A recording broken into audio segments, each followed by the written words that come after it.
Today, I would like to deal with Terry Eagleton's essay, What is Literature? So, the essay is actually an introduction to his book, Literary Theory, an introduction published in 1996. The introduction to the book could be taken as a kind of preface to the theory of new criticism. The title of the essay, What is Literature, should not mislead you. Actually, while trying to define literature, Terry Eagleton is trying to locate the very tenets, the classical creeds of new criticism, followed by formalism and Russian formalism.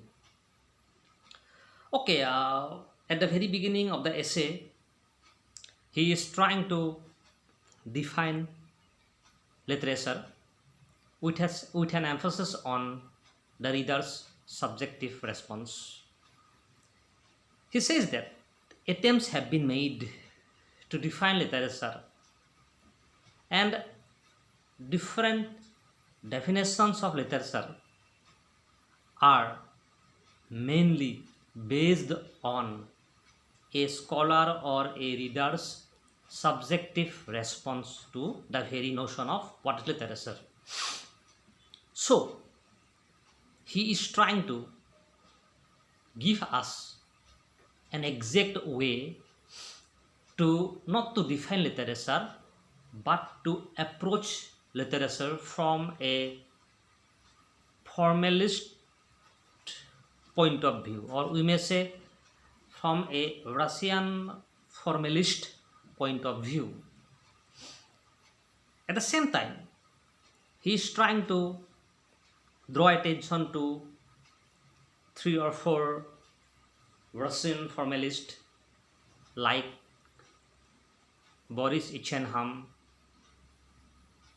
Victor Slavosky, then we have Roman Jakobson, Osip Borik, and he is trying to arrive at a fixed or definite idea of what actually literature should mean. Now, at the very beginning of the essay, he says that the multitude of readers or the majority of readers consider literature to be imaginative or it is a form of fiction. Now see, if literature is viewed to be a work of imagination or fiction, the question arises that can literature be viewed as realistic? This is the one important question raised by Terry Eagleton at the very beginning of the essay. If literature is viewed to be imaginative or a work of fiction, then how will we categorize the works of 17th century writers like Shakespeare, Milton, Bacon, John Donne and Bunyan? He says that many of us view literature to be realistic, or literature is something that must have realistic appeal. So, if we accept this idea, the problem arises that there are different types of literature which are realistic. So, see the word realism and imagination. These two terms are fused together or somehow kept isolated when we approach literature, and somehow there is a kind of contradiction. If literature is viewed to be imaginative, then it cannot be realistic. On the other hand, Shakespeare's works, Milton's works like Paradise Lost are always viewed to be imaginative as well as they are also considered by many to be realistic, depending on the writer's subjective response. Now, the again problem arises. If literature is believed to be fictional or imaginative, how will we categorize the works of John Donne, Bunyan, even the essayists like Maclay, Churchland, and Descartes? Again, if literature is considered to be realistic with its emphasis on the realistic presentation of culture and society, then we have to categorize John Donne's writing. We have to take into account the writings of Descartes, Maclay to be a part of literature. The problem involves is that how will we categorize the work of Clarendon? Clarendon's famous book, A History of the Rebellion, is considered by majority of us to be a work of history. So, how will we or can we consider history to be a part of or to be a form of literature? This is one question posed by Terry Eagleton. If Clarendon's history is considered to be history, does the definition of history apply the definition of literature as perceived by the reader? Then second issue raised by Terry Eagleton is a distinction between fact and fiction has been made by the readers. So it involves two more ideas. One is historical truth and artistic truth. History as perceived is based on reality. History is based on the realistic depiction of life and culture with statistics. On the other hand, artistic truth or literary truth involves the truth that is assumed. It involves a truth that is always implied. Now, if we isolate fiction from fact, problem involves the difference between historical and artistic truth. At this, Terry Eagleton gives us a very small account of how the term novel was used or explained to us in the in the early part of 18th century, when the so-called novel was available to us. We tend to explain it in relation to fact. This means a novel is or a type of writing that develops a story, that narrates something, is considered to be fact, and these accounts of facts are perceived to be novel. So the most dominant criteria of classifying a novel is its appeal to fact. Now the contradiction arises. If in the 17th or 18th century novels are considered to be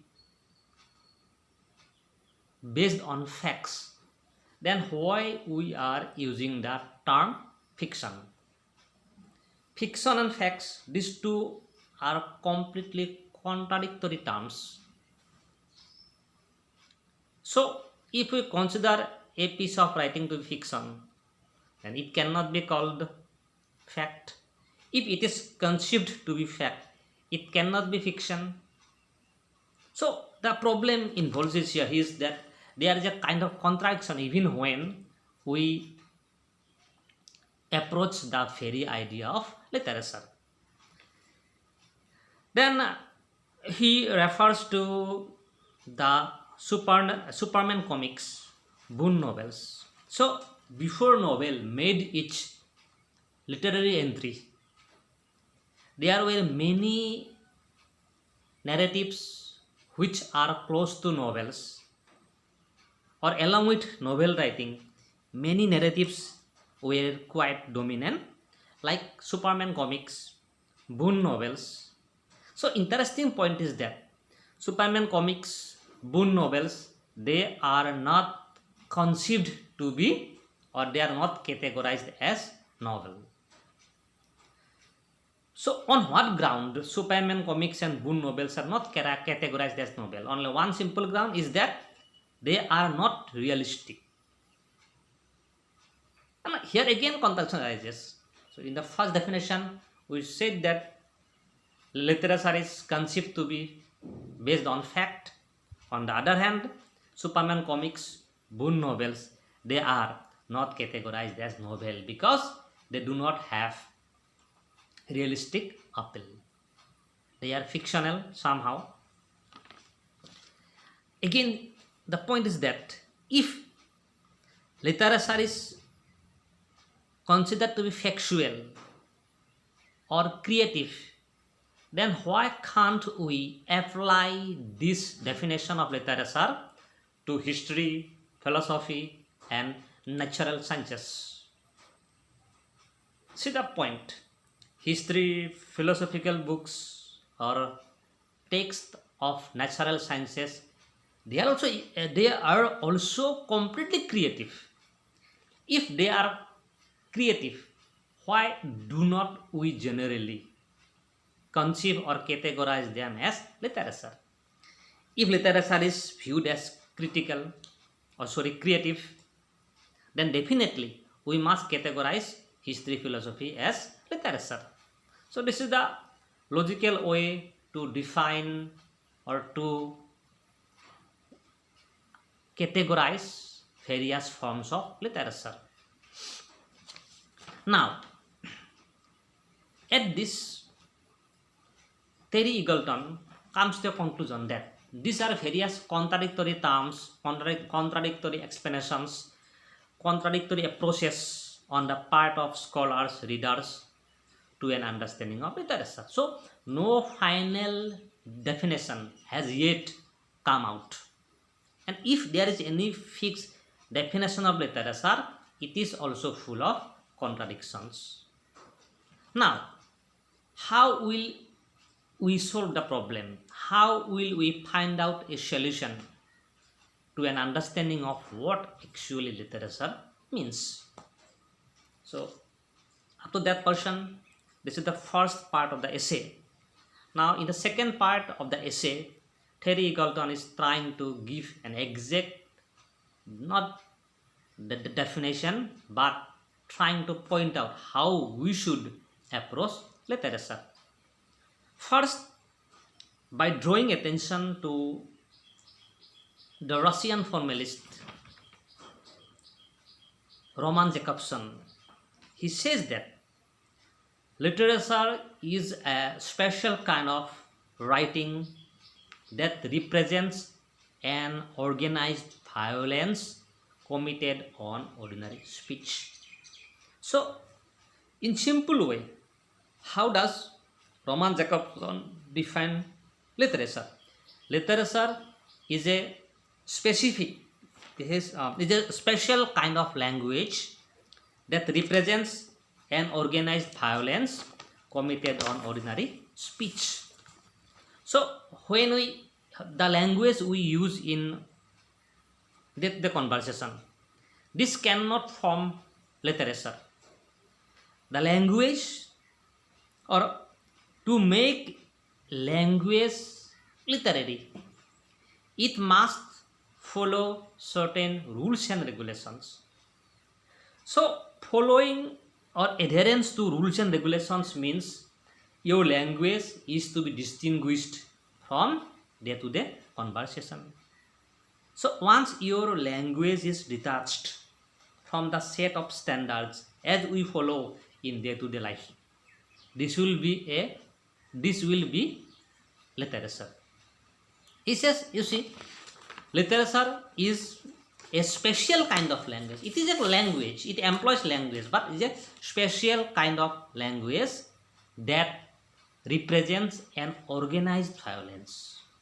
So literature, or to be literary or to be literature, a type of writing should represents organized violence. This means it must violate the basic set of standards of speaking.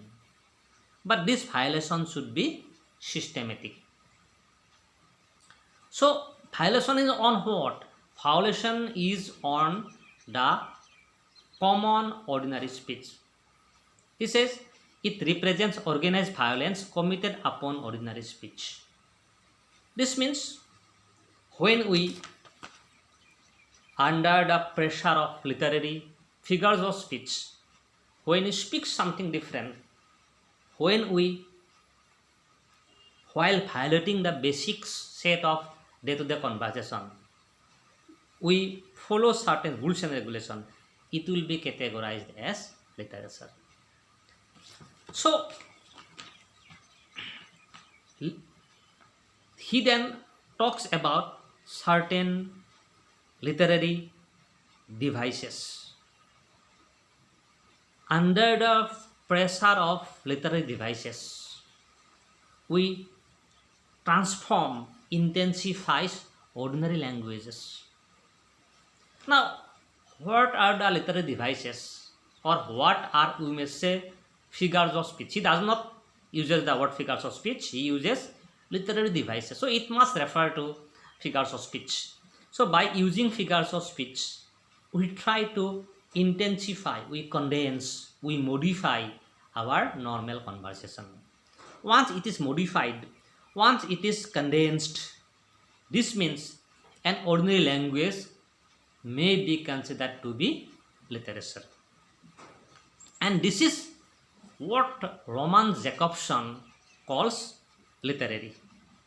So the idea of being literary is very much accepted by Roman Jacobson, Ossip Brick, and Boris Eichenham. They say that to be literature, or to consider, categorize something as literary, it must violate ordinary speech. Then again, the language of ordinary speech or the language needs to be modified, needs to be condensed, so as to make something new. Then he now the third phase of the essay. In the third phase, he directly jumps to the formalist trend of literature. Formalism came into light after New Criticism, and to a greater extent, the new critics or the tenets of New Criticism paved the way for formalism, or you may say Russian Formalism. Somehow close to New Criticism, the Russian formalists claim that, or they emphasizes, focus on the idea that meaning of a text is not important. Rather, the important aspect of a text is its structure, how language is shaped. So, in this context, Terry Eagleton alludes to Cervantes' famous novel Don Quixote. He says that Don Quixote is not about a mere character. Rather, the persona, the hero of the novel Don Quixote, is a literary device that makes different types of narratives possible to be welded together. So in a simple way, to the formalist, Don Quixote is not about the socio-political context of the time. Don Quixote is about how different narratives are joined together by one individual. It is the protagonist, Don Quixote. Then second example, Terry Eagleton refers is animal farm. So animals farm is viewed by many to be an allegory of Russian political situation. But to the formalist, it is not to be viewed as allegory. It is also a form of narrative where the structure of language is modified in a completely different way. This means the meaning or the symbolic representation of the text is not important. Rather, how languages are fused, how different, how the structure of language matters a lot in while developing the very structure of the novel. Then at the end of the essay, Terry Eagleton talks about the theory of estrangement and defamiliarization. He says, or referring to formalist, he says that literature is an arbitrary assemblage of devices. As I said earlier, by using literary devices, literature or a piece of writing distinguishes itself from the ordinary speech that we use. Now, what is the impact of the use of the devices? Once devices like sound, rhythm, meter, or you may say other figures of speech, once they are used, they make a familiar thing unfamiliar. And this is here Terry Eagleton is very much close to Victor Slobosky, who developed the very theory of defamiliarization and estrangement. According to Victor Slobosky, the purpose of art is to make familiar thing unfamiliar through the use of literary techniques. Similarly, the formalist also says that when we use these devices, the world that is visible to us, the world that is quite familiar to us, seems to be unfamiliar. And it is because of this idea that an ugly object becomes a source of pleasure. It is because of these literary devices that the visible world becomes quite invisible. The visible world becomes quite isolated from us. So, and herein lies the theory of estrangement and defamiliarization. Now, we may say that Terry Eagleton is trying to approach literature by taking into account the approaches of both the formalist and the Russian formalist, saying that literature should not be defined in terms of its content. Literature should not be defined in terms of whether it is creative or non-creative. Literature should not be viewed in terms of whether it is imaginative or fictional, because the various modes of literature, types of literature, essay, comics, philosophical writing, religious writing,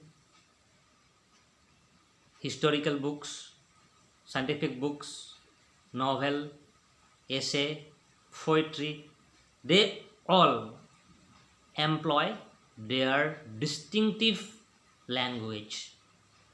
They may be creative, they may be fictional, they may be imaginative, they may be historical, they may be based upon realism. So that is why we cannot bring all of them together and put them into a fixed definition of literature. Rather, if we follow the step of formalism, that literature represents an organized violence committed on ordinary speech, then definitely we can understand literature. And that is why he says that the way a poet employs language is to be distinguished from the way an essayist employs language, or it is to be distinguished from the way a historical writer employs language. So, the best way to define literature is to view it, or is to examine how a types of literature employs a particular language. Poetic language is distinguished from prose language. Historical language is distinguished from non-historical literature. So, to overcome this problem, our focus should be on the very structure of language. And that is why his last emphasis is on the theory of defamiliarization. I just want to repeat it. Defamiliarization is possible only when a writer employs or he somehow deviates from the set of norms. The ordinary world that is explained to us, that we explain to others in the form of ordinary language, cannot be considered literature, because it must also involve aesthetic pleasure. Aesthetic pleasure, when we talk about aesthetic pleasure, then definitely it must have its response to the reader. So how will a reader respond to the writing or respond to the text?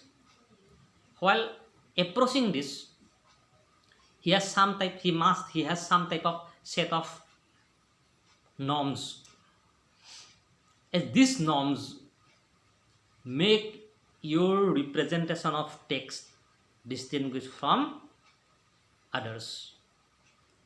And it is because of this idea that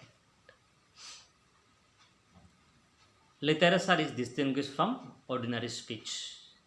So the best way to understand is that the idea literary. When they use the word literary, when we use the word literary, only it possesses certain qualities to become literary.